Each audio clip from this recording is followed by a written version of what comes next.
Hey, what's up, everybody? Guys, welcome to my first Forensics Friday, an ongoing series that we're going to be starting here on Mixer, where we kind of dive into forensic science, the topics, the types of evidence, and things like that. It should be a fantastic time, especially if you're a fan of crime shows. So first off, thank you, Tagcool, for that host here at the beginning of the stream, as well as you, Shogun. Thank you guys so much. Fallen's here. We got Blackhawk Gaming. Guys, I am so super excited, and I'm so glad you guys are here. Actually, I won't lie, I'm a bit nervous. This is my first time doing one of these in a long time, and it makes me excited to see you guys here. So, yeah. But how is everybody? Happy Friday.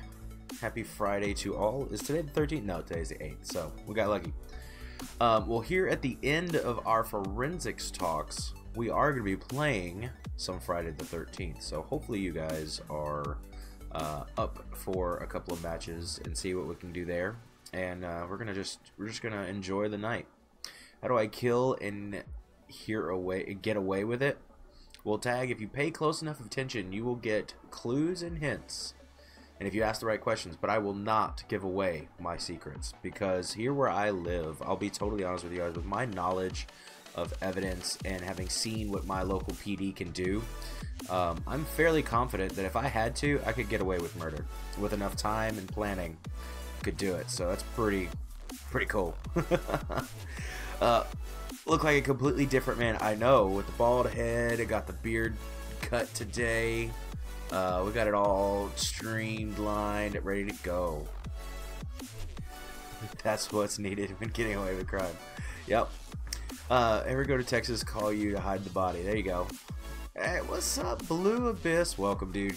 Guys, can we get a shout out for Blue Abyss, an upcoming streamer here on Mixer, doing his thing, getting it done. Love it.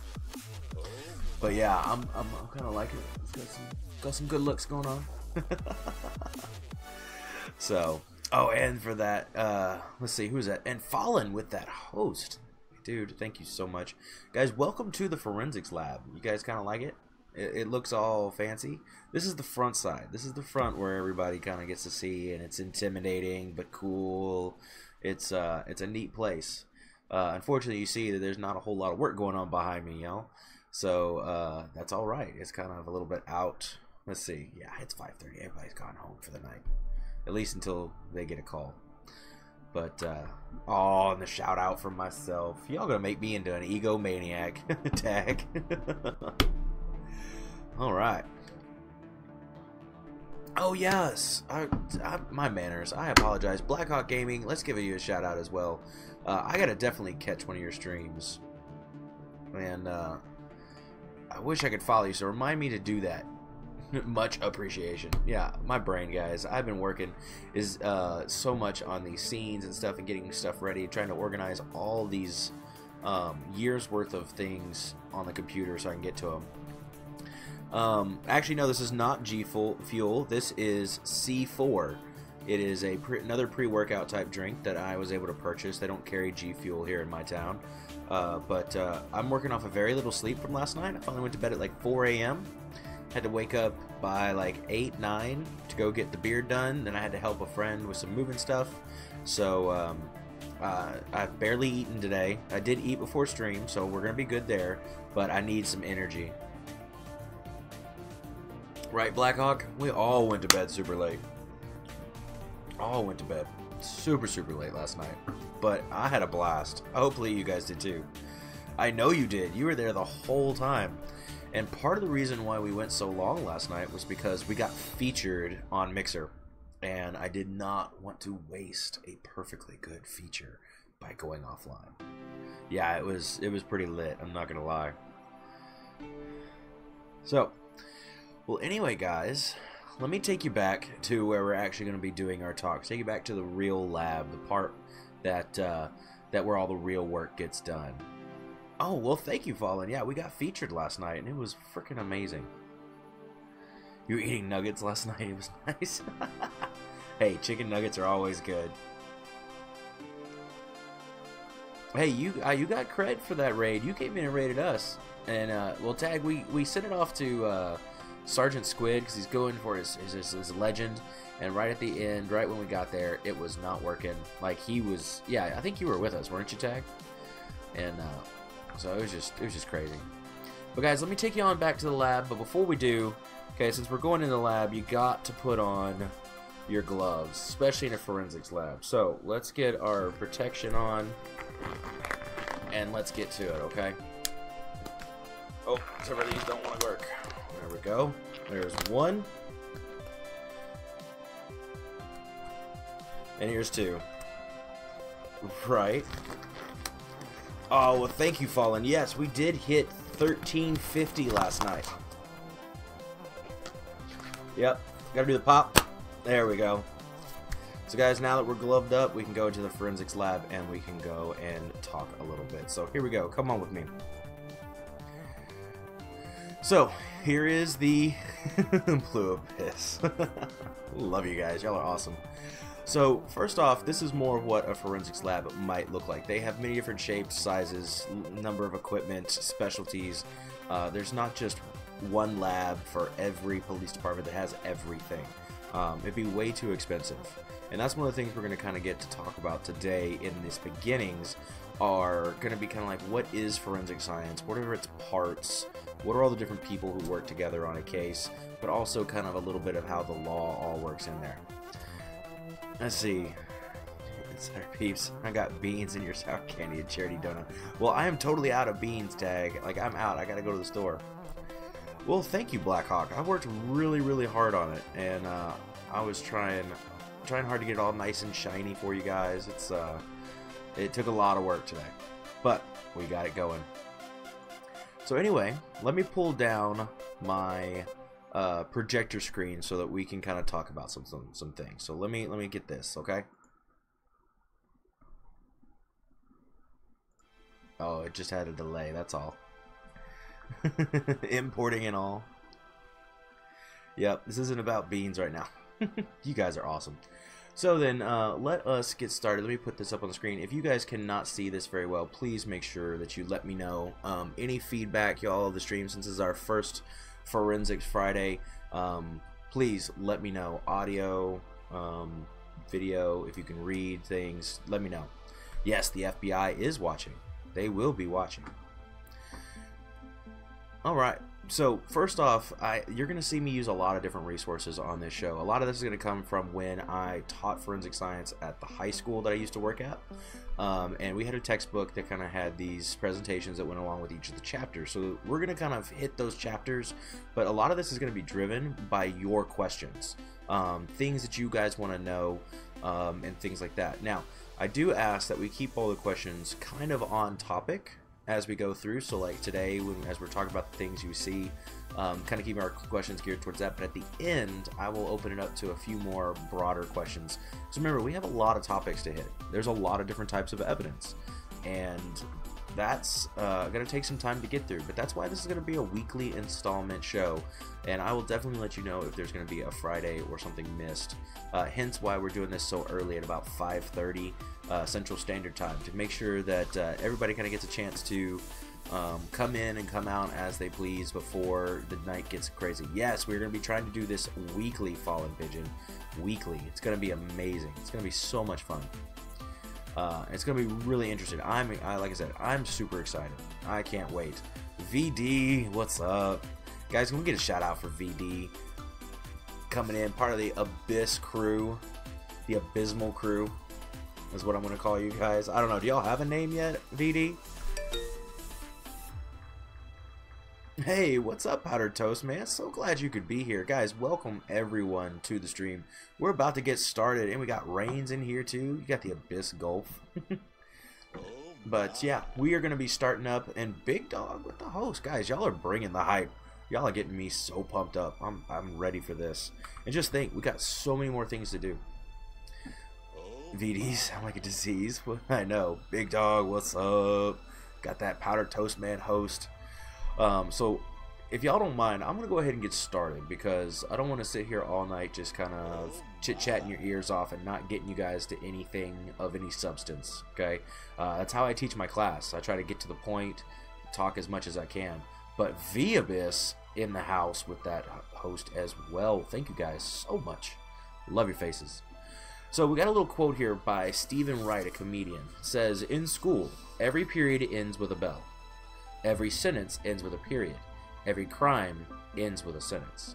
So an interesting way of putting this together. This is kind of like a comedic look at the cycle of an investigation, because it's an ever-evolving cycle when it comes to forensics. So many different branches and people and techniques have to come together in order to make a conviction of someone who's truly guilty.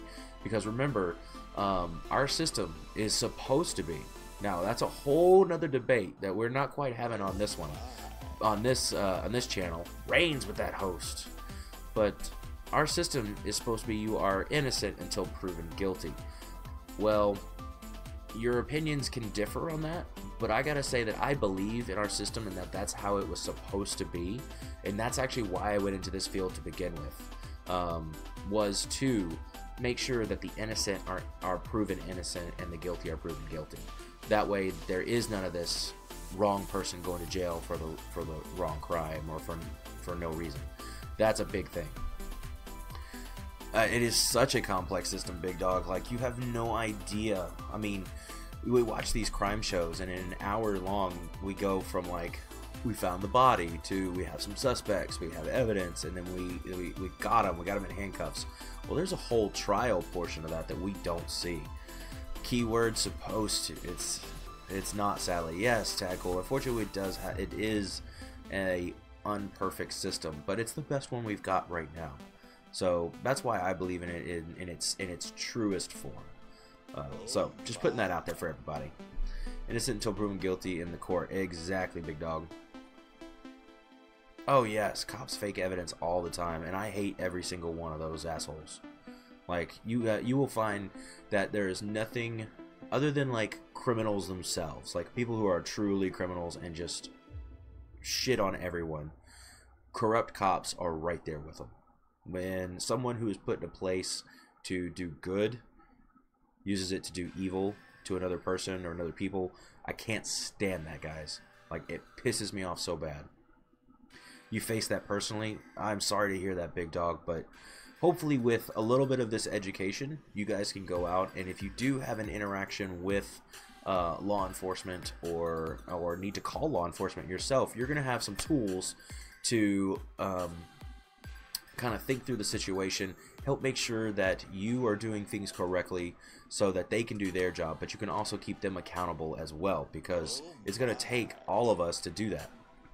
So back to on TV shows are not even close to what the real thing is. No, Reigns, they are not. There's a few that are actually pretty close, but not too bad. And look at that, guys. Can we get a shout out, please, for Fielder's Choice, a recently partnered streamer here on Mixer. Thank you for that host, my brother. It's so good to have you here. We got Badge Pigeon with that follow. Yes. Guys, welcome, welcome, welcome. So glad y'all are here. There's a study that cops respond less if you sound black.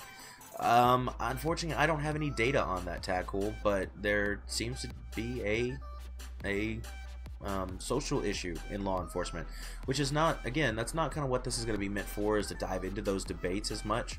We're gonna lay down the actual scientific proof and evidence and backing that we could do to make conclusions, you know, the way it's supposed to be.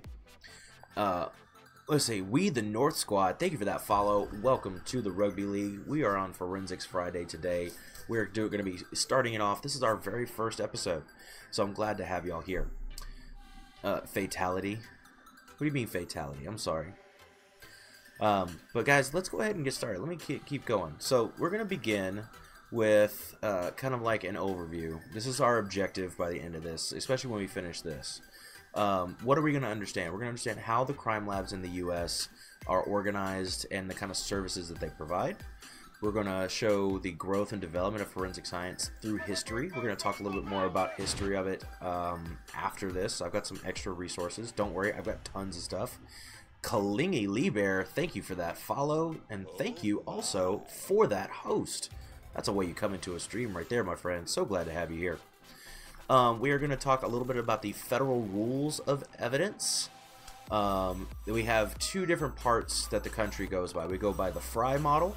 We also go by the Daubert model, or ruling, on when it comes to expert witness testimony and other pieces of evidence that lawyers and things can bring to a case. So we're going to get a little bit into that. And then, of course, we're going to talk about the basics of law and the criminal justice system. The very basics, kind of ground floor level stuff, so that we can build upon that as we go. Now, we should be able to describe, and most of you guys here already know, the scientific method and how we use that to solve these problems, because that's what it is. Any real problem in life, whether if you're sitting there, oh, this is a scientific method, or if you're just finding it away, you're figuring it out as you go, you're using the scientific method. You may skip steps here and there, but a lot of times you have an idea, or you have a question, or you're trying to figure out this problem. You think through it in your head, you try that method out, and if it works, awesome. If it doesn't, then you tweak it, and you go somewhere else. That's the scientific method, everybody. I remember in 1995 when the recruiter from DeVry was trying to convince me to look at forensics. I thought it was something to do with English, so you took a hard pass.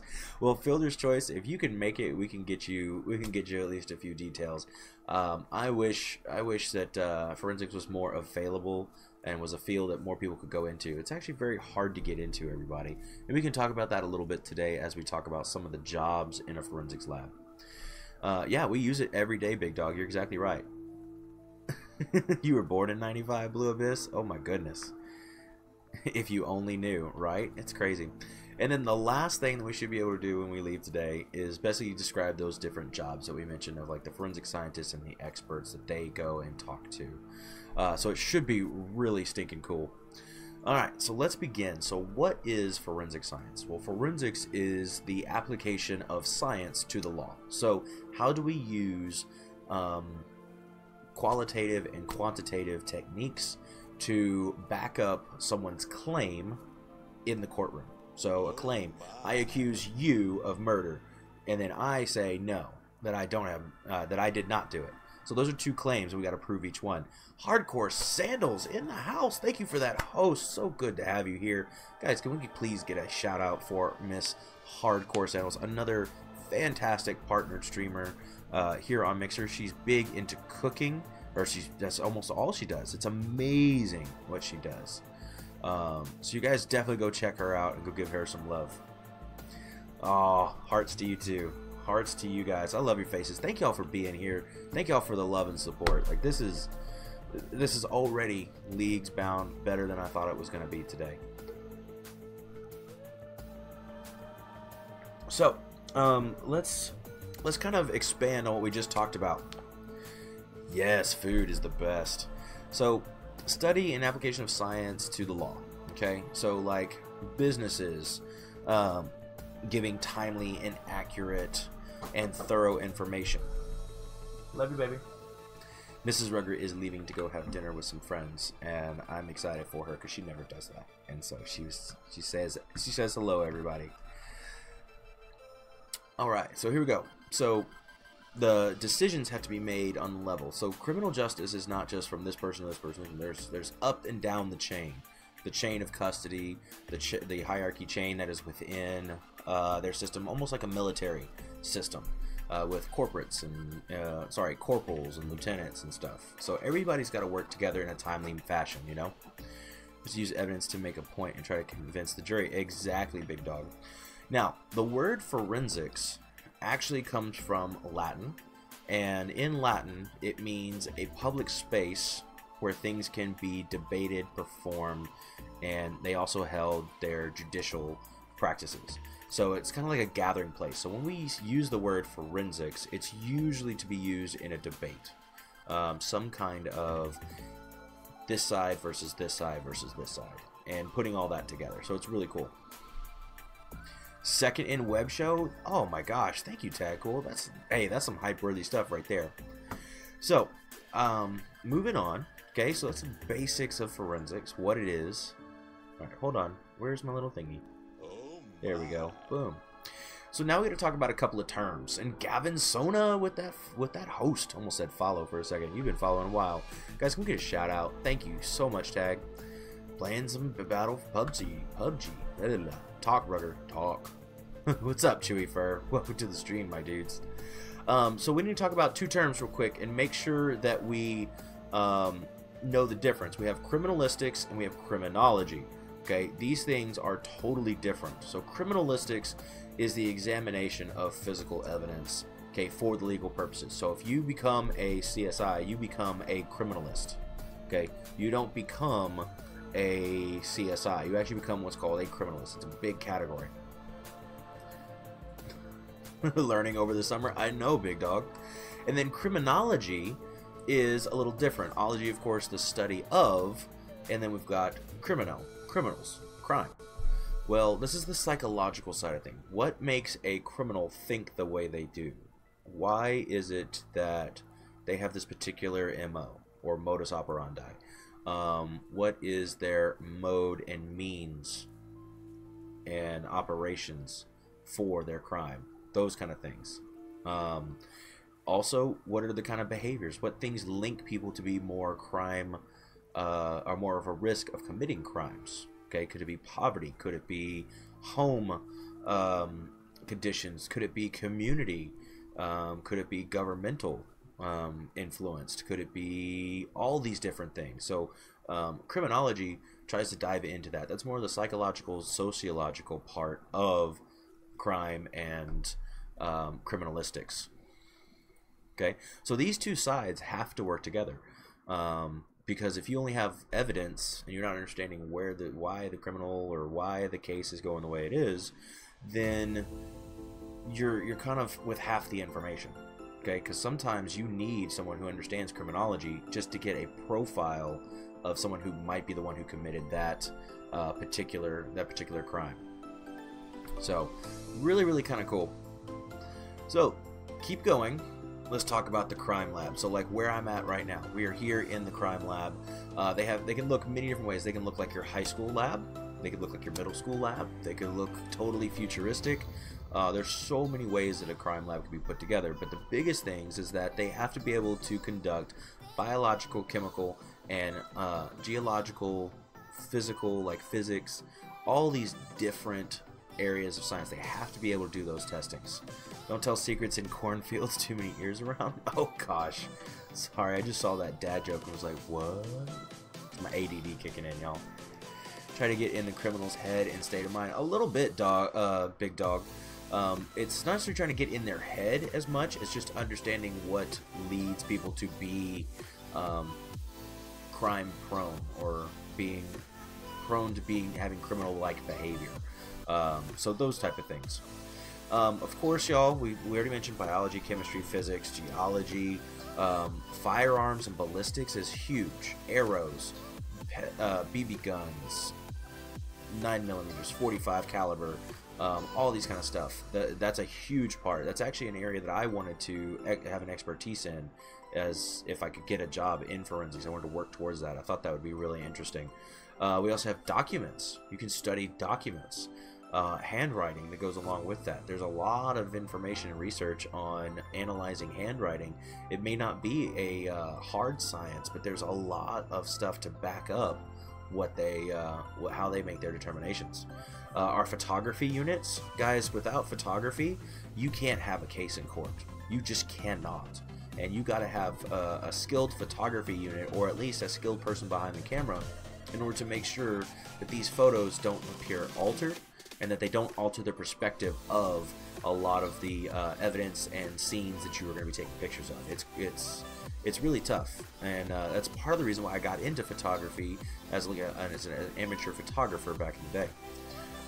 So what types of evidence do we usually do? Well, some of the most common, of course, are going to be drugs. We're going to have hair. We're going to have firearms, DNA, things of that nature. So all of these different things can use that and kind of go hand in hand. So we may do a biological study on somebody's shirt, but then we also might have to do a firearms ballistics examination of the shirt because there's a bullet hole in it. So all these different fields come together under forensics. There's a 150 cooldown on dad jokes. Oh my gosh, Tag, that's crazy. Let me catch up with chat, guys. Yeah, 9mm. Dexter, the TV show, is one of my favorites. I correct him all the time when I watch that show. Or at least I explain how I would do it different to make sure I would get away with it. That's the first one and only time my wife said, "You creep me out." Where he takes pictures of the blood. Yep, exactly. Yep, we got fingerprints. Thank you, big dog. I completely forgot to mention fingerprints. Twiggy Client. Hey, what's up, you guys? Hey, glad you guys are here, Twiggy. If you don't mind, I'm going to call you by that because I'm going to like completely mess up the names as I'm reading them here in my chat. But guys, I'm so glad to have you. These are some real life guys and friends that I have here where I live. They are at the local vape shop, and a lot of us I know here are vapors, or at least know vapors. So it's so glad to have you guys here. So let's keep it moving, everybody. Vape Nation. There you go, Vape Nation. So there's some optional things that you can find in a crime lab. You will not find this kind of stuff everywhere, but we're going to have things like toxicology, so poisons and alcohol and drugs within the body. Latent fingerprints. Anybody know what latent means? I am going to be a little bit of a teacher. I am going to ask chat some questions, so hopefully you guys can answer them for me. Let's see. I did that with my girlfriend, and she squeezed my arm and said, "Never do that again." But latent, the word latent, L-A-T-E-N-T. No Google. Yeah, no cheating, no Google. Who knows it? Okay, latent. Nice. Latent means invisible. Okay, something you cannot see normally.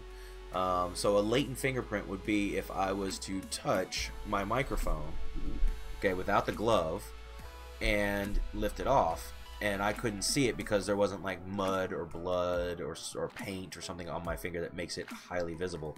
It's now invisible, and forensics investigators have got to be able to find those and preserve them and move them from scene to lab. Ooh, Mr. Rugger. What is it, Tagcool? What is it?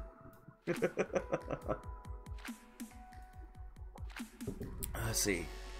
Latent prints are old. They are not old, Toastman. They can be, but they just are invisible. Yeah, like the Invisible Man.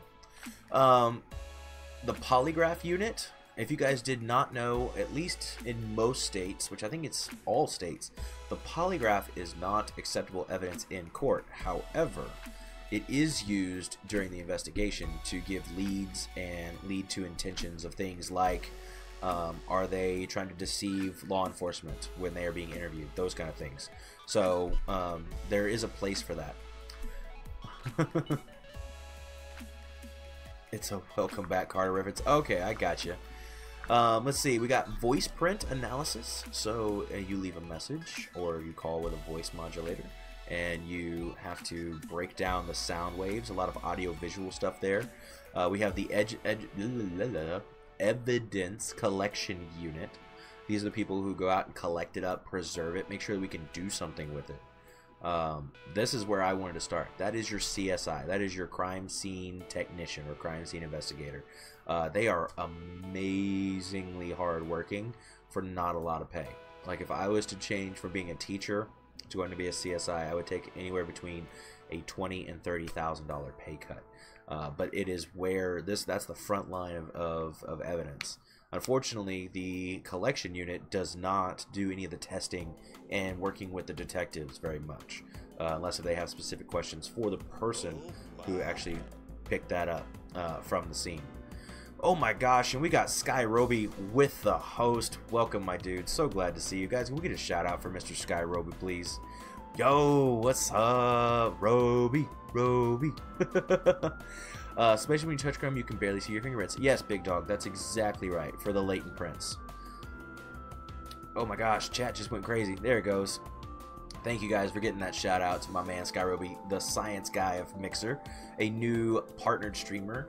Definitely go give him some love. Go check him out. Science Sunday is where he does his big science thing, and it's a blast. You guys gotta go check it out. So if someone talks in a different voice and talks with the real voice they could match that. Well, Chewy, for now, when it comes to voice print, that's not an area of my particular expertise. However, there are digital ways of breaking down a recording. So if you call over the phone and you talk in your normal voice, okay, you're just talking, you're doing your thing, you're going to create sound waves, as well as a signature by the electronics of signal intensities, and you're going to see a lot of that. Oh my gosh, I just missed it. Phase Midnight, thank you for that follow. Welcome to the Rugby League. Glad to have you here. So yeah, so the electronics themselves have to send this signal and create sound waves somewhere, okay, through the speaker, headphones, whatever. And that electrical signal can be measured. Usually like a visualizer that you see on a lot of high-end stereo equipment, or some of them even have like a needle that goes back and forth. Those are readings of those intensities live in person. So if you call, you're going to get that register. That's what I'm going to call it, I guess, because you're going to have a range of signals. And if you use a voice modulator, there's going to be some things in there. It's going to be layered. So like, here's your normal voice. Here's going to be the modulation on top. So when you play them both at the same time, when your voice and the modulated voice come through, you actually have a layer of two voices. And if you have a good enough audio-visual person, they can kind of break out the natural voice away from the digital changed one, because there's going to be those different signatures. It's really, really tough. It's crazy. It's decibels. Well, decibels are a measurement of how loud something is. But like they're the waves, the actual frequencies, excuse me, and then the intensities of each of the pitches and frequencies there too goes into all that kind of study. So it's a lot for these people to understand. But if it's your own voice, you can change yourself. Yes, you can, Chewy. However, there's going to be your dialect is the way I think I should talk about it. The way you say things. Some of the timbre. I mean, you can change your voice. Like, I could turn this off and like change my voice, and y'all would be like, "Oh, that's Rugger," but it sounds different. You know, that kind of thing. So that's why those guys, those voice print people, are really, really, really important. Yeah, it's not register. I just forget the word for it. Vocal signatures, probably so. That's what we're kind of talking about. Strange musing. You really like to learn? Well, Clingingly, I love to teach, and I love to learn from you guys. You guys are asking fantastic questions, and I love it. This is all based on you guys. It really, really is. If you want to know something, just ask, and I'd be glad to explain it or talk more about it the best I know. What about cops using a dead person's prints to unlock the tech? Well, if you want to, go check out Mythbusters. Go check out one of their episodes where they prove that that is possible. You just have to have a like an imprint or some kind of copy of their prints, and usually that's pretty easy. Usually pretty easy. And then because we're working on our list here of the optional crime lab stuff, they can have an engineering section to their crime lab. That would be more for like things like car accidents, bridge collapses, building collapses, any kind of failure in structure of objects is usually going to be looked at by the engineering. Like breaking down a motor when you have something, when you have something that happens. Yeah, exactly. Gotta have to blast the volume. Gotta go to the bathroom. Oh my gosh, Blue.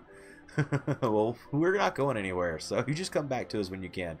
Polygraphs still being used? Yes, strangely amusing. Polygraphs are still being used today.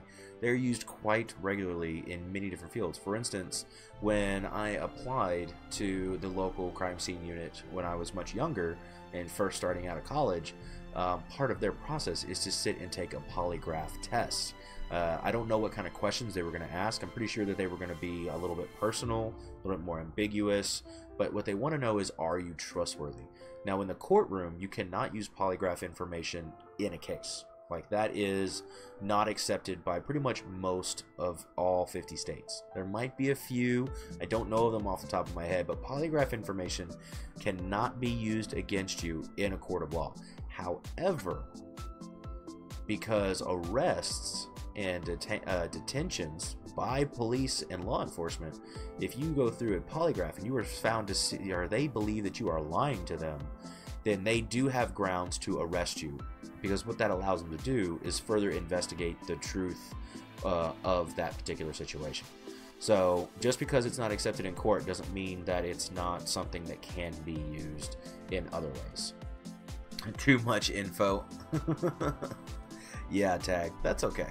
That's okay. We're all friends here. So moving along, guys.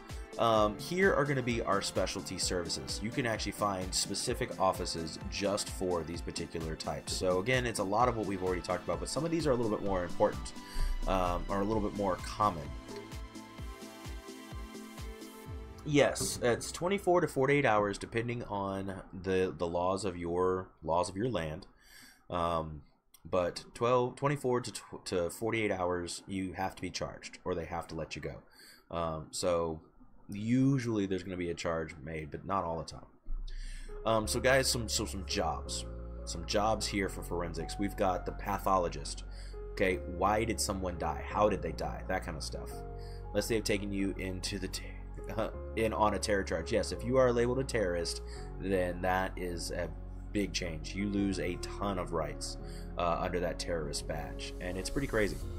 Guys, can we please get a shout out for Shokarn here in chat? Another awesome person here on streamer, or not on streamer, on Mixer. That has no statute.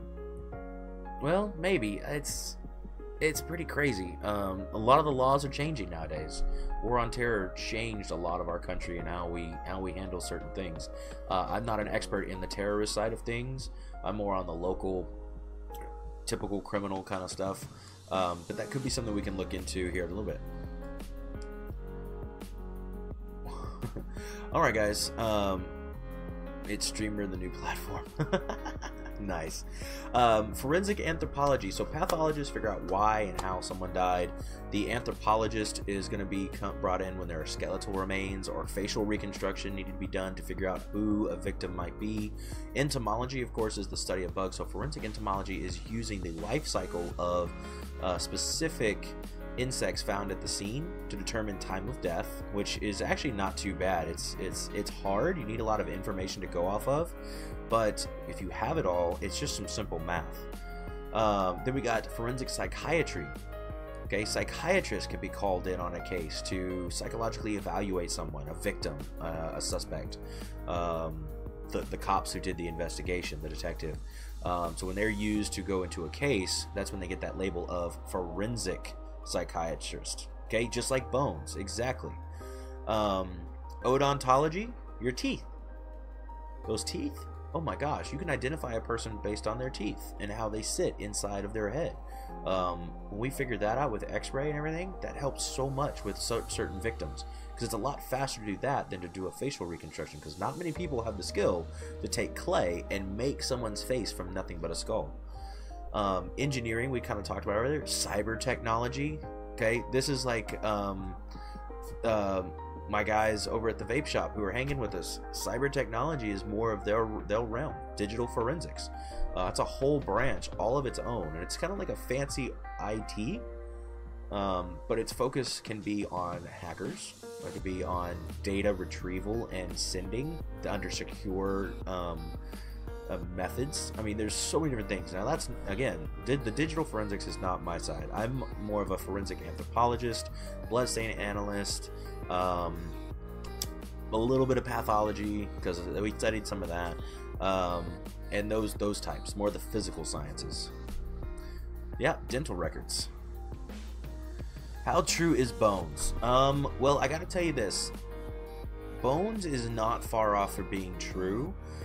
However, when they use their fancy machines, none of that is very true.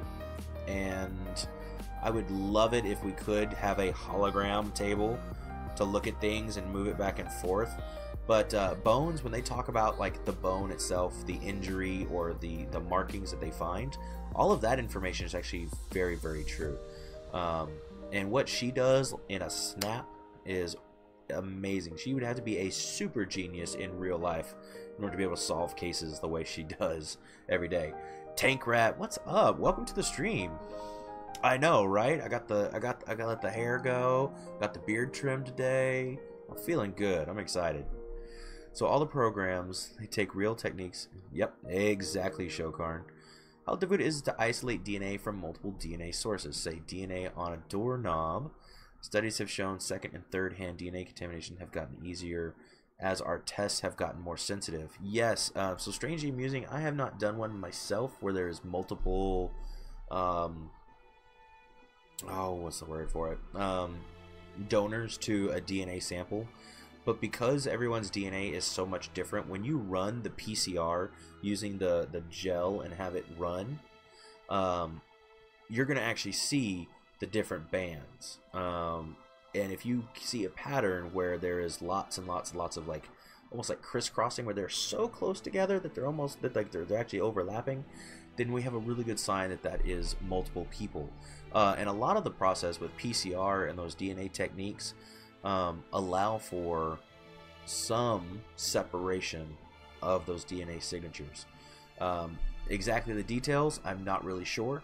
I need to go back and look at my notes from about 12 years ago when we were studying that a little bit, because I've been teaching middle school now for 3 years, so my brain, when it comes to science, has been up, down, up, down, up, down. So that's something I need to go and review to give you a more full answer. But yes, we can, with the sensitivity of today's techniques, really do a good job of it. So I confirm, I agree with what you're saying. Speaking of bugs, I'm going to make a mealworm farm to watch them break down plastic and styrofoam. Very cool, Chewy Fur. Are you looking at that as a project to see about how we can be more biodegrade friendly, or as a way of maybe cleaning up plastic, or is it just something you're interested in? Aw, y'all are awesome. Mr. Clean with a beard. Yep, that's me every day, y'all. So what was my focus? My focus was out of these, so let's go back. I studied actually some areas of this that are not listed. For instance, like evidence collection. If you do any kind of learning in forensics, you're gonna learn how to collect evidence. Like, you just have to. That's rule number one, is how to properly catalog and collect different types of samples. The anthropology, bones and tissue damage and things of that nature, identifying tool marks on a bone is definitely one of mine. I took a entomology course, which was very interesting. I'm not an entomologist, but I do have some training there. Let's see. I've got the environmental sciences, so chemistry, biology, and the physics stuff. All of these things. I don't know, but blood, I can tell you this. Blood stain analysis, anthropology, general CSI, so crime scene techniques, how to collect stuff. That was kind of more of our focus. Now, of course, we had sprinkled in all these other types of science, so it's just applying that science to whatever situation you're in. Most of these samples are not useful, especially if it's been exposed to the elements in our cleaners. Shokarn, actually, DNA is very fragile, but you can still find DNA many months and even years later from a crime scene. It's quite impressive that something so fragile that breaks down can remain. It just really depends on those circumstances. But you're right, Shokarn. You do have to, as an investigator, understand that evidence is not forever. You have a time limit on some of these things, so we do have to be very careful. Like Ducky on CSI. Yep, Ducky. I love Ducky. He's one of my favorites. So let's keep it on going, guys. Let's talk about a few of the more important crime labs that are here, especially in the States, but then also we have others outside of the States that we're going to try to hit on here in just a little bit. But of course we have the FBI. They investigate more of the, like, here in the States. They can do some investigation outside of the United States, but they're more for the homeland. Radiant Cloud, I'm sorry, looks like my bot tried to erase your comment. Hopefully it didn't, but I can still see it. Coming late, so if you have already said this, I'm sorry, but have you ever been to the body farm in Knoxville, Tennessee? Radiant Cloud, I want to go so bad. Guys, if you don't know, the body farm in Knoxville, Tennessee was the first forensics research laboratory on bodies and trauma and all these different things. Like anything you could do to a body to see what it would look like at a crime scene, like blow it up in the middle of a trunk covered in scuba gear. Okay, they've done it. or they're doing it, or they're gonna do it. So it's amazing stuff. There's also one here in the state of Texas, the Texas State University in San Marcos, Texas. It actually, I believe, now has considered the largest body farm in the United States.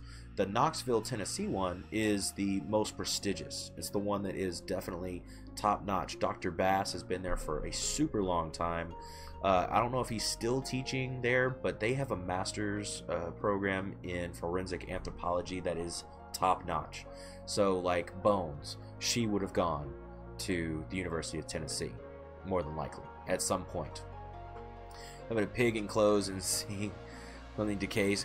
Well, they do the pigs, but then they also use actual cadavers. They use bodies donated by science. So exactly, they do all the stuff.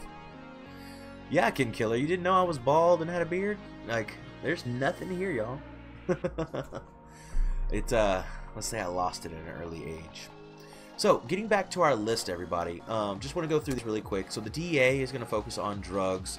Their lab is more for like those kind of things, testing for positive like opiates and cocaines and THC and CBD, all these different chemicals that you can find in drugs, including now the new synthetic drugs. That's kind of the big worry right now. We've got ATF, alcohol, tobacco, and firearms. They're going to investigate a lot of these big, like, not drug dealer cases. What's the word for it? I'm blanking, everybody. Gun dealers or gun traffickers. They're going to investigate a lot of those. They also manage, like, the tobacco industry and their kind of backing and their enforcement of the law, as well as alcohol across the United States. Now, they encompass a lot more than just those three things. It's actually firearms and explosives now. They've updated their name just so to make sure that like everybody knows. So, pretty crazy.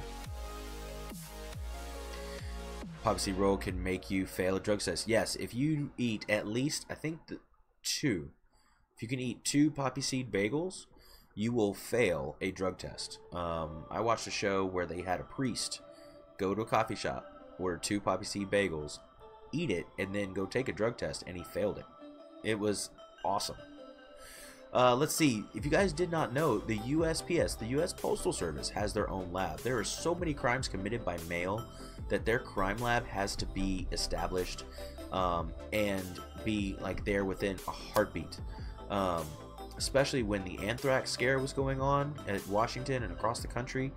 There was so much mail that was being detained and trying to be looked into, and these labs had to figure out maybe where this came from, because a lot of these guys who sent this stuff were smart. It didn't put their names on it and their actual address, but there's a lot of paperwork that can bring you back, and so this lab is responsible for that. Yeah, I think Mythbusters did it, but there was another one. Isn't most mail irradiated? I don't really know. It might be slightly irradiated, just to kind of test for things, like see if there's anything inside that reacts with the radiation.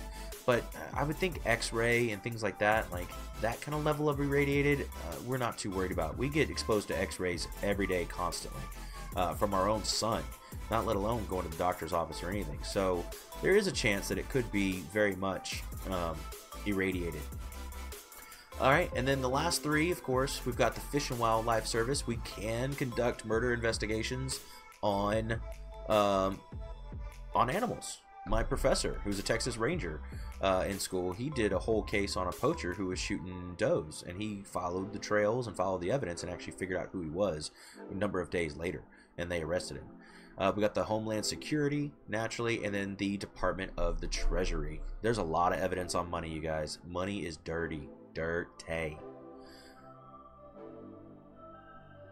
It means kill harmful pathogens like anthrax. Okay. I mean, that would make sense, strangely amusing. That would make a lot of sense. Being sent to the governments is coming into the country. Well, hold on.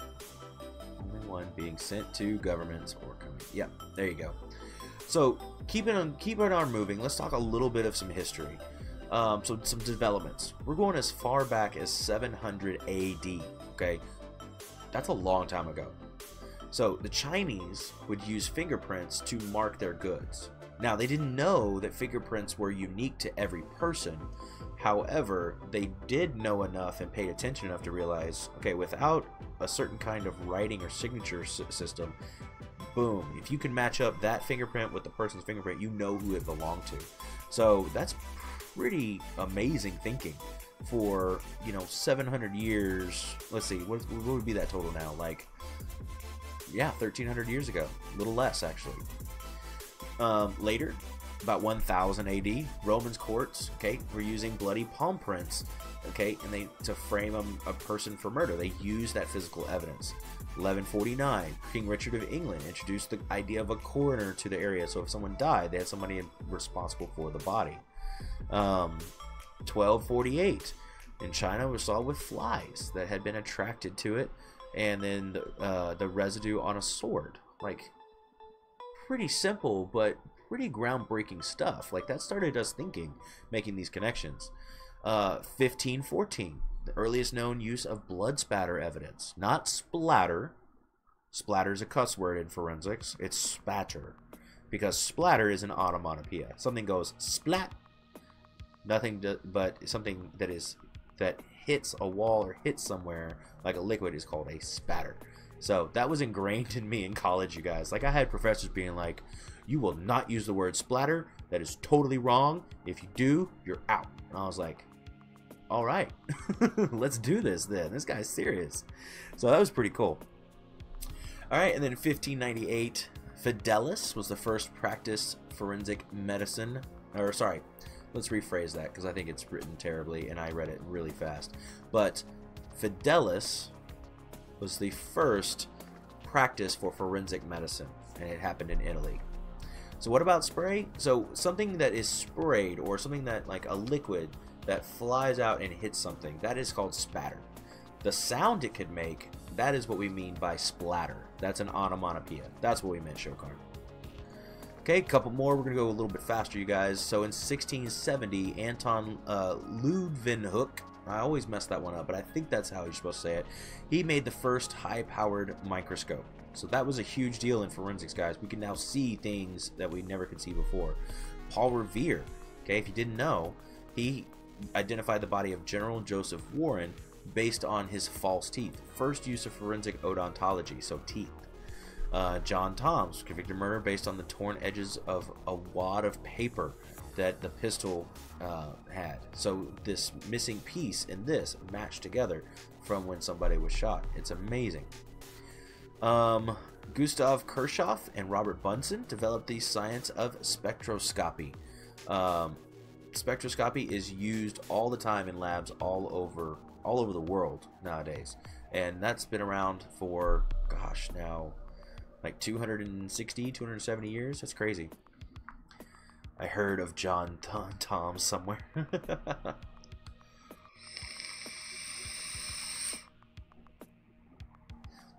Slenderman, welcome to the stream. Glad you were able to make it. Thank you for that host as well, my dude. We're just talking about some history of forensics. This is not the most exciting part, but it does have some cool things to see, like how far we've come in a long time. Null Hercules, thank you for that host as well. Yes, it is the backbone of analytical chemistry. You're exactly right. So, let's keep going with our dates. 1864, criminal photography was developed. How do we do this? Big Ed Barnum.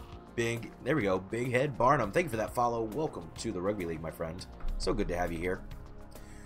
We got Alphonse Bertillon, you guys. This guy is a big one. I used to make my students really have to know him for a long time.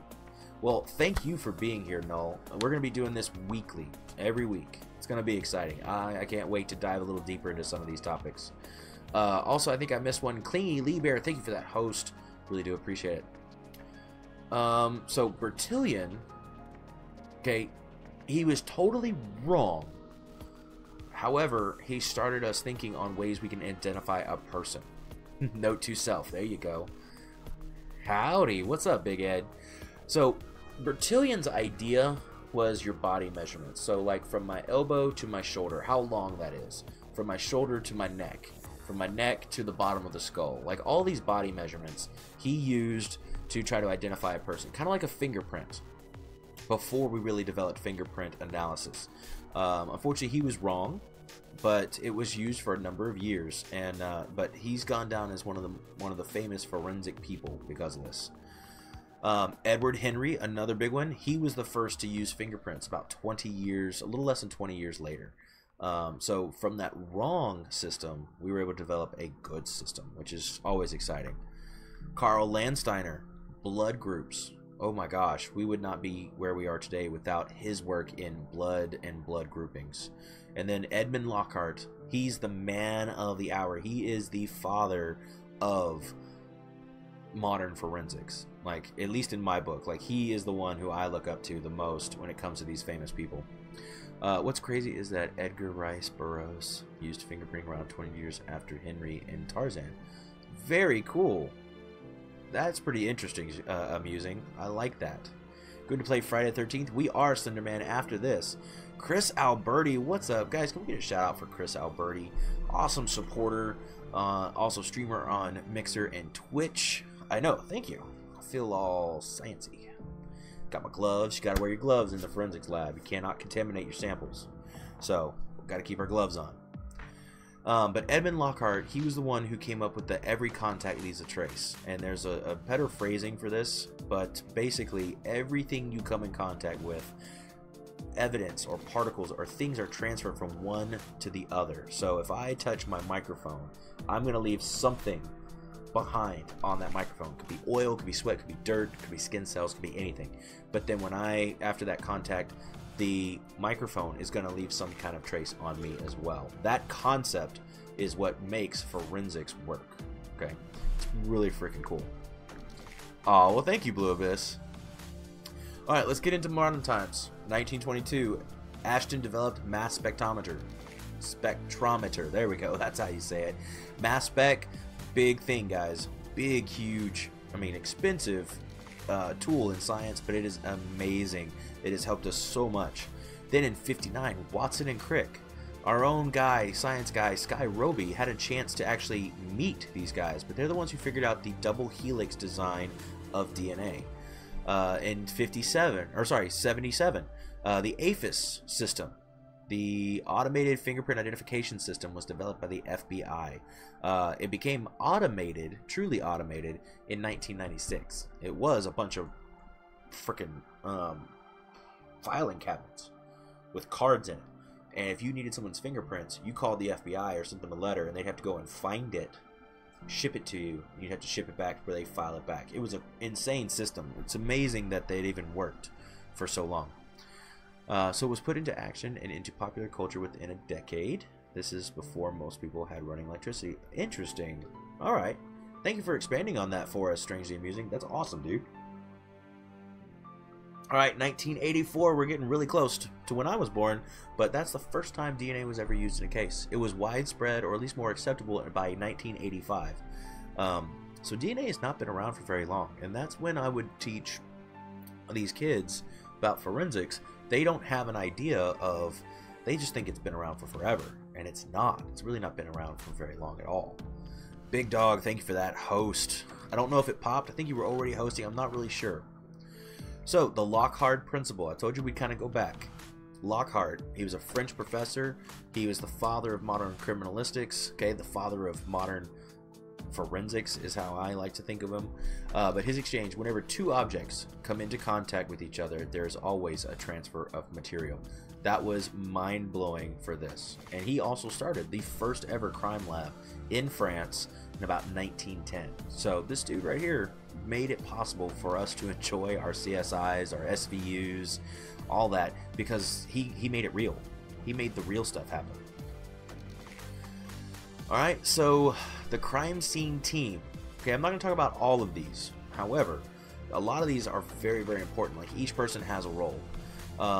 Everything from the first responder to the medics, the investigators, the medical examiner who has to determine time of death, the photographers, all of these other experts that have to come out, they have to work together and know their job in that place. What's up, Gamer Sass? How are you? Guys, let's get a shout out for Gamer Sass, please. An amazing person on Mixer. Well, I hope you're enjoying it, and I know I am, and we've got so many more topics to cover throughout the time that we're going to be doing this every week, every Friday. But totally, you love this stuff. Well, I love it too. This is what I used to teach, GamerSass. I taught this at our high school, my first 3 years out of college, with my degree in forensics, and I've been about 3 years, going to be going on my 4th year away from it. So I wanted to bring it here to Mixer, and I'm gonna kind of call him out. He may be lurking, but Skyroby, he and I are both science teachers, and we would both love to see education come to streaming. Whether it just be on different topics or whatever. Also, Strangely Amusing, who's here with us. We're hoping, I know my goal would be to love to have an education category up at the top on Mixer. Be awesome. I think it'd be so cool.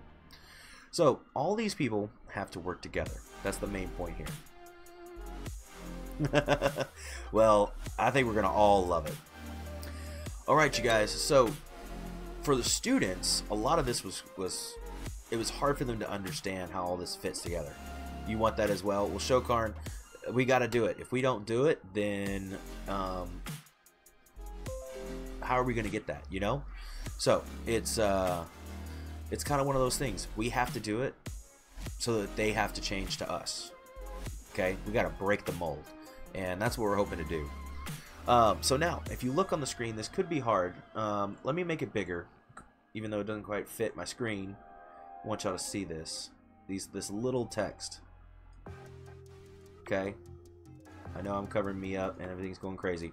But look at all this stuff. We've got things like life sciences, math, language arts, chemistry, social studies, processing skills, physics, earth science, technology, some things kind of that are miscellaneous like forgery, cosmetics, handwriting, paper and ink, typewriting, tool marks. All of these things come together to form what is called forensic science.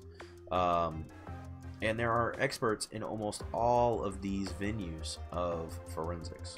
So let me put my projection back on the screen, okay, where it's supposed to be. I know, S. Gotta get fancy for something like a Forensic Friday. So yeah, so that's what I have to show the students, is that no matter what you like, okay, when it comes to a field or a topic, you can go into something like this. Okay, so scientific method.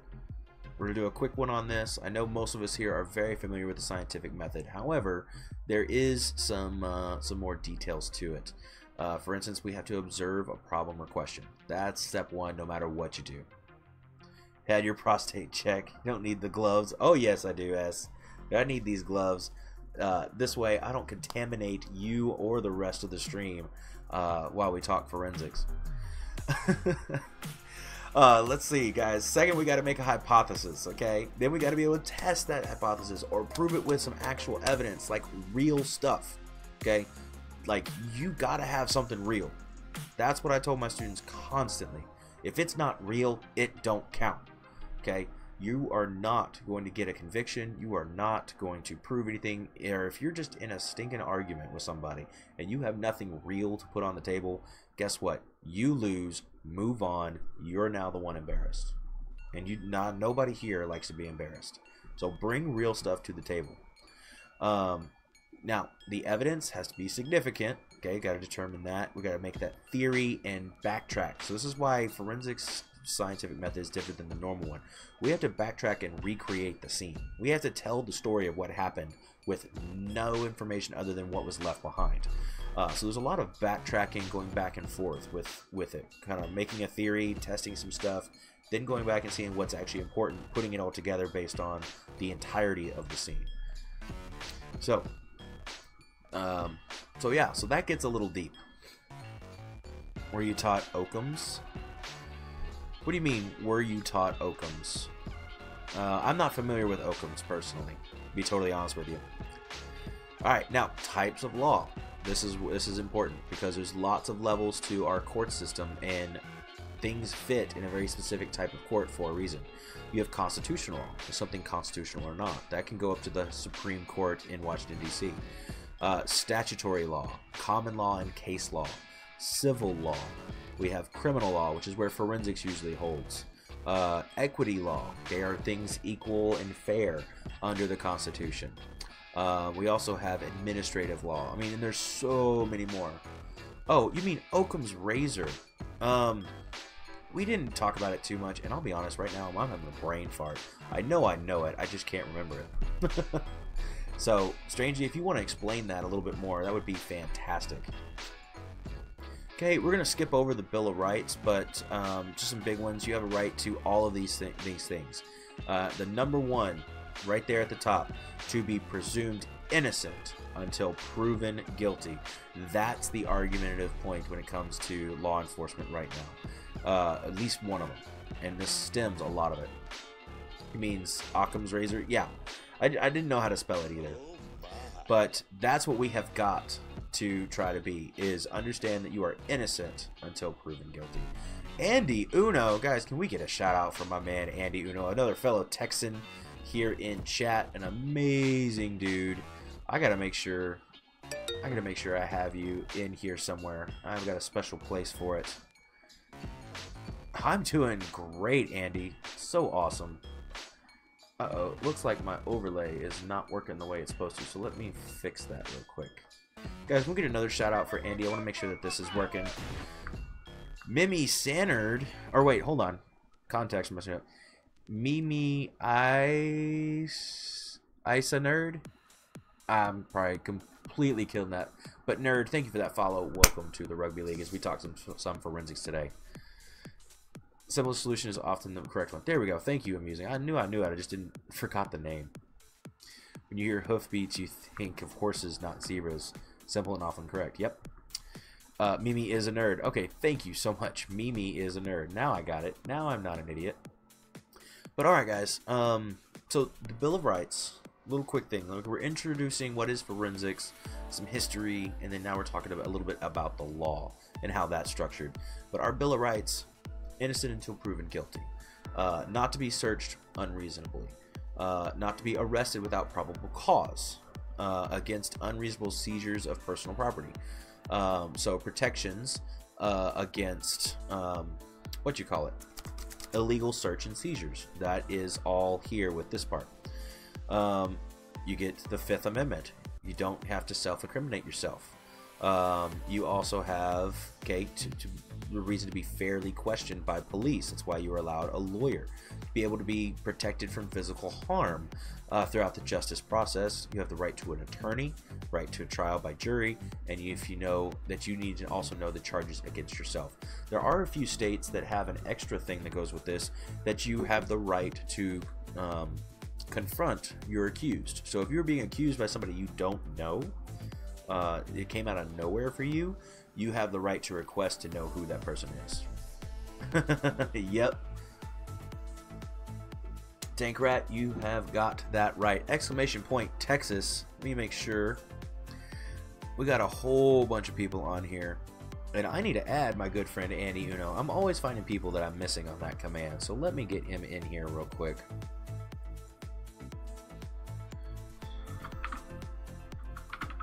Oh, if I can type with gloves. Andy Uno 1. Boom. There you are, my friend. Got you in there. Let's hit that one more time. Let's check it. Oh, except for my stinking caps lock is on. Ah, bot life, everybody. Am I right? Am I right? Bots just think they know things. And they don't. Awesome. Now we got it fixed. So, Bill of Rights, and this is what I believe, everybody. This is what I believe in. These unalienable rights. What the Constitution said that we should, how we should run our country and how we should govern and keep each other accountable. This is why I got into this field. It was not to be corrupt. It was not to make a story the way I think it should be. It is to use the evidence to find the truth. Unfortunately, I think we live in a time where that is a little bit put to the wayside. It's not as common. However, I still believe in it, that it can be this way. And so this is, again, why I'm a big proponent for forensics, and I always support law enforcement until there's a reason not to. Okay?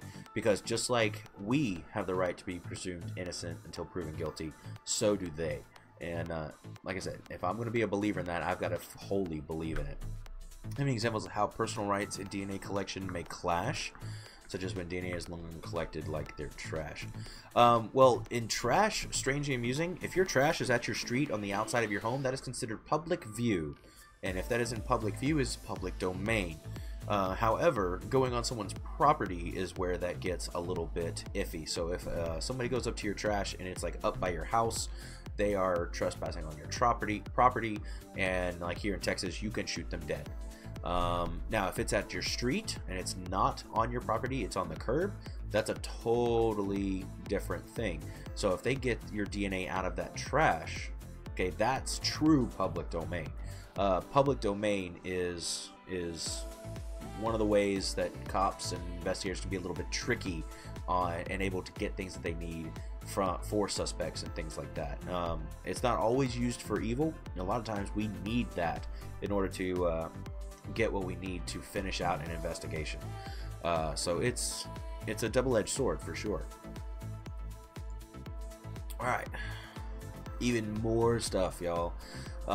Bill of Rights. Cross-examining prosecution witnesses, so you get to talk to your witnesses. Both sides do. Speak and present witnesses, so you're allowed to bring your own witnesses into the case. To not be tried again for the same crime. Double jeopardy is what that's called. You will not receive cruel and unusual punishment. You have a right to due process, a speedy trial. Something that, now, speedy trial, everybody, does not mean it's over in a week. Speedy trial means that things are moving on at the fastest pace that they can. Some trials can take up to 10 years, but that's because with all the different parts and what is being found and the evidence and all the things that go into a court proceeding, it's taking 10 years to make all that happen. So as long as that process is not being held up by the judges and the courts, then they are legally doing what they're right to a speedy trial, even though it's taken 10 years to complete. Sucks, but at least they are working. You know, it's a lot better than that mechanic who hasn't touched your car in 5 days that you took it to him for a simple tire change and he said, "Oh, I need to fix this," and he hasn't even touched it in a week. Okay, that's a totally different part of it. The discovery phase in the courts. I have to brush up on my court proceedings and all that. I'm a little rusty. Like I said, I've been 3 years, going on 4 years out of the forensics teaching area, and definitely been way too far away from a classroom. But I do have some textbooks. I do have my textbook on expert witness testimony. I will try to go and review that for you guys. And when we talk again about courts and the court system, hopefully I can have those answers for you. But discovery, if I remember correctly, is the opportunity for you to go, it's the time you're given to go and collect and find evidence for your case, to go talk to the investigators, go talk to the experts, to have someone else analyze it other than just the police department. You have those rights. So that discovery phase does that. And now both sides have to have access to that information, but that's but I believe the discovery is where you go and you go get it, or at least you go try to find it. Alright, excessive bail, excessive fines, treating the same as others regardless of race, gender, religious preference, country of origin, and other personal attributes. That's another big one right there, guys, with everybody, is that last one, how you get treated. So that's, again, that's a arguable and debatable topic. Unfortunately, we're not gonna dive too much into those super heavy areas of law enforcement. We're going to kind of hit it as we're going to think perfect world, just so everyone knows. Now, we can talk about specific instances and who did wrong and who did what wrong and who did what right, but I don't want us to spend 20 hours sitting here debating and arguing over some of these things, because I don't think that's positive, and I don't think that drives us in the direction that we need to go with our Forensic Fridays. So just a little bit of a heads up on that, just so you know. But I'm always willing to have that kind of conversation with somebody on Discord. So if you want to, if you ever feel like you want to join the Discord so we can have those conversations, hit !Discord. You can also hit me up on Twitter, !Twitter, and we can definitely continue that conversation off stream. Be more than happy to. Okay, Miranda rights. Who knows the Miranda rights? Raise your hand, because I used to know them backwards and forwards. I used to have my kids memorize them. That was one of their grades. So let's see if I'm going to read them once. And I'm going to see if I can do it right. Okay. You have the right to remain silent. Anything that you say can and will be used against you in a court of law. You have the right to speak to an attorney. You have the right to attorney present during any questioning. If you cannot afford a lawyer, one will be provided to you at the government's expense. Yep, you've heard it before. There's many different iterations of this, but the Miranda rights came down to a case of a lady. Her name was Miranda. I believe that was her last name, and she did not know her rights while she was being addressed and detained and arrested by the police officers. So when she took it to court, they then made it a mandate that everyone must be read their rights before or while they are being arrested, or it is then an unlawful arrest. All right, guys, here we go. Types of crimes. This is where a lot of people kind of run into some stuff. We've got the first one, which is the infraction, kind of like a misdemeanor. So we've got minor offenses, we've got petty crimes. Penalty is usually just a fine, maybe community service. Sorry, infraction is not a misdemeanor. I apologize. I got ahead of myself. We have the misdemeanor. Okay, this is like down here. It's kind of like okay, boys will be boys, girls will be girls. People are stupid. Okay, you didn't do any harm, so on and so forth. Next level up, these are going to be those minor crimes that can be punishable by fines and or jail time. Hey, what's up, Lee? Good to see you. Welcome back to the stream, my dude. And then the final level are our felonies. Now, these are just major categories, everybody. There are levels below and above all this. But we got the major crimes. These are usually by more than 1 year in prison. So felonies can hurt. A year in prison is a year you are outside of society, and coming back into society, as we all know from Shawshank Redemption, is tough. I love that movie, guys. It's one of my favorite movies, and it's not because of forensic evidence. It's actually because of the worst evidence in the world, which is eyewitness testimony. But I just love what they did with that story. It's fantastic. All right, federal rules of evidence. We're getting close to the end, everybody. I promise. But we have our scientific evidence. There are rules to how we can use it and put it in front of the jury. So we have the probative, okay, or probative. This is actually prove something. Okay, this is the kind of evidence you really, really want. Then we have the material. This is addresses an issue that is relevant to that particular crime. Okay, it's not direct. Okay, it's a little more indirect. So this is important. You're enjoying this. Take as long as you need. Well, thank you, Blue, but I don't think y'all want to be here for 4.5 hours listening to me talk and put slides up on a screen. Plus, I'm excited to get you guys in on some Friday the 13th at the end of this. That's another reason to be excited, because it's Friday. It's time to party, you guys. It's time to have a fun.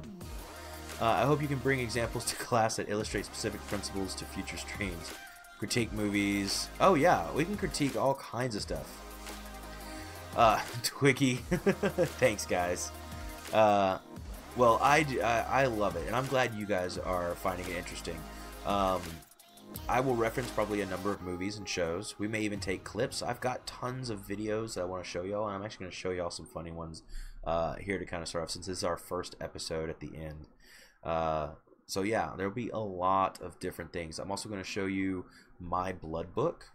I'll explain what that is a lot better later, but we'll be also demonstrating techniques. How do you determine things like area of origin for a blood stain and all that? Like, we may be doing some in real life streaming because I got to demonstrate something on a larger scale, showing y'all mock crime scene. I've got all these ideas. They're going to take some hard work, but I'm excited to bring them to you guys. I'm also going to make an entire I'm going to find a way to get you guys some stuff so that you can practice some of the things we talk about. I believe I'm going to be using what is called a Google Classroom. I haven't set it up yet, but this is where you guys can, by topic, kind of find through a feed. Like, if we're talking fingerprints that week, I can post up a practice sheet that allows you to look at fingerprints and try to match them. Use your skills and see how you've done that. So Google Classroom is pretty cool, and it's open to everyone who has a Google account, and it can just be our repertoire of forensic awesomeness. You know, it's pretty cool. Yep, use Chromebook. I gotcha. All right, so admissibility into evidence. So can something not be put in as evidence? We have two standards. We have the Frye standard. Okay, this is used by a number of states. We have two different versions that most people go off. or play with some luminol. I want to get some luminol tank rat, but it's expensive. At least the kind of stuff that you can just purchase and it's ready to go. Like, it's really expensive. So in 1923, Frye versus the United States, evidence was allowed into the courtroom if it is generally accepted by the relevant scientific community. So you can't just bring in a concept or try to prove a case with something that you just think this is how it works. Like, it's got to be accepted science. So no junk science. The Frye standard does not offer guidance on this reliability, but a lawyer who thinks, like in a court case, this can be brought up and it can be investigated further by the judge and the courts to see if a piece of evidence is appropriate or not. So the jury is going to actually end up deciding that. So it's pretty interesting. Yours is from school. Very cool. Yeah, I have all that stuff from school as well. Now the second one, the Daubert ruling. This is used mostly by most states. The Frye is only in a few states. This one is mostly used across the United States. But in '93, Daubert versus Dow, judge decides that the evidence can be entered into a trial. Admissibility can be determined by a number of things. First, whether the theory of technique can be tested. The way that this determination was figured out through science, is it something we can recreate and do over and over and over again and make sure it's true. Whether the science has been offered to peer review. So that's part of something becoming new to science. It has to be published, it has to be peer reviewed, it has to come back as being true by other members of the community. And without that, science would be a bunch of just junk people. Flat earthers are an example. No, I don't mean to be offensive to any people who believe in that, but I gotta tell you, it's kind of stupid. You don't have any evidence to go with it, and the evidence that you put there is not peer reviewed. It's not gone through the scientific process. If it goes through the scientific process and you are proven correct, I will change my mind in a heartbeat. That's the beauty of science. We can change our minds based on actual, real evidence, proof. So if someone just says something because they heard or they're just talking about it, show me the data. Show me the data, the data, the data. All right, the rate of error. What is the rate of error on something? That could be important in a case. The method the issue enjoys widespread acceptance. And then the theory of technique follows those standards. So did they do it right? That's what that last one means. So the Daubert ruling is pretty simple, makes sense. It goes along with actual science. So this is why it's used across the United States. So pretty easy.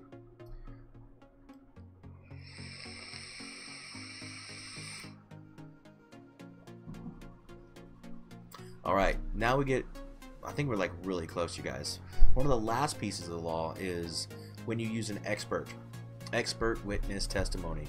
Man, this is a hard job, and it's a stressful job, because if you mess up, you know, you're laughed off the stand.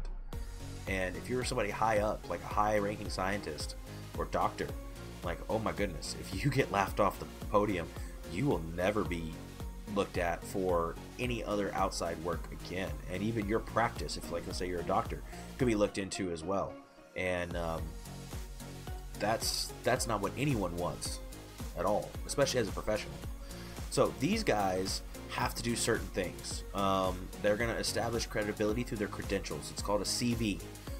Big long list of everything that they have trained in and that they currently use, and that's a major thing, because if you put it on that CV and somebody asks you a question about it and you don't know, your credibility is now shot. So you got to make sure that CV is updated even more than your resume. It's like a big long resume saying, this is what makes me an expert. Boom, boom, boom, boom, boom, boom, boom. My professor in college, my forensics professor, Texas Ranger, has over 40 items on his CV that he says that he can do, because he teaches these techniques. He teaches actual law enforcement this stuff, even as a retired Texas Ranger. So his credibility should be pretty good. But if he puts something on there that he can't answer, then he's kind of screwed. They have to evaluate the evidence, so they have to actually have gone through and done something with the evidence to make their conclusions. And then their opinion. That's the key word here. The expert witness is giving an opinion, an interpretation of the data. So that's pretty important to realize that it's not. This is how it is. Just because this guy is the head of the Biological Convention for the United States does not mean that he is necessarily correct in this case. This is his opinion on this specific situation. What's up, Hydra? How you doing? Good to see you, my friend. Glad to have you here in the stream. We're kind of getting close here. We're here in the middle of our Forensics Friday, you guys. Thank you all for being here. I gotta stop and say that. Thank you to every single one of you who are hanging out, lurking, talking. Sawtooth, what's up, my dude? So good to see you again. Hope you guys are having fun. I know I am. I'm loving talking about this stuff. I really love this mixture of law and science and how gritty and like convoluted. Like, it's fantastic. But yes, final thing, expert witnesses are giving their opinion, and the judge can accept or reject that opinion. So that's pretty significant. That's a big deal. All right, facets of guilt. What makes somebody guilty? The MMO. Not massively multiplayer online, but their motive, means, and opportunity. You have to prove their motive. Why did this person commit this? Okay? Why? Like, what's their reasoning? They're not crazy. What's their reasoning? What are their means? Okay? Did they have the ability to commit this crime? Someone with no arms cannot stab somebody very easily. They can, but more than likely that's not how they're going to do it. And then opportunity. Was there actually a chance for this to happen? Were they placed at the crime scene? Can you prove that they were actually there, that they had that opportunity to do this? That's why expert witnesses need to be able to explain things simply. Yes, like Richard Feynman. There we go. Yes. That the O-rings in the Challenger are susceptible to cold temperatures. You have to. You have to. And recalls, expert witnesses are used all the time.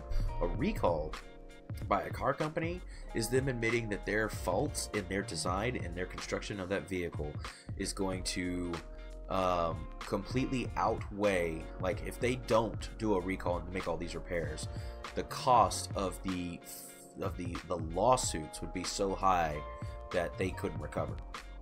That's sad to say, but that's basically why we get a recall. It's not because, oh, this is a bad part, let's do it anyway. No, it's because it's just going to cost them more money than not. Got no arms, you not stabbing nobody. Hey, hold it in your mouth, hold it in your toes. I've seen some people do some crazy things with their feet, okay? And they don't have arms and stuff. So MMO's got to be proven in court, you guys. Going into OSHA territory now. Yep, we are going to mention a little bit of, like at least mention of OSHA and some other things in a later episode. Now, I don't know all of OSHA's laws, but there are so many. But they are responsible for keeping people safe in their workplace, especially if they're around things like chemicals or explosives or caustic chemicals and stuff like that. Put the knife in his or her mouth and stab. It'd be more like a fall. I think if I had a knife in my mouth, I'd have to fall into somebody to get enough force to hurt them. But, you know, anything's possible. We're going to skip over that one, but I do want to end with this quote by Winston Churchill. Truth is incontrovertible. Big long word, y'all. Some SAT words, y'all. Panic may resent it. Ignorance may deride it. Malice may distort it. But here it is. Truth is incontrovertible. Okay? Truth is truth. It's gonna be here. Forensic scientists work to find the truth. That's their job. And when they do their job, good people go home to their families, to their lives. Bad people receive justice. Or at least they're supposed to.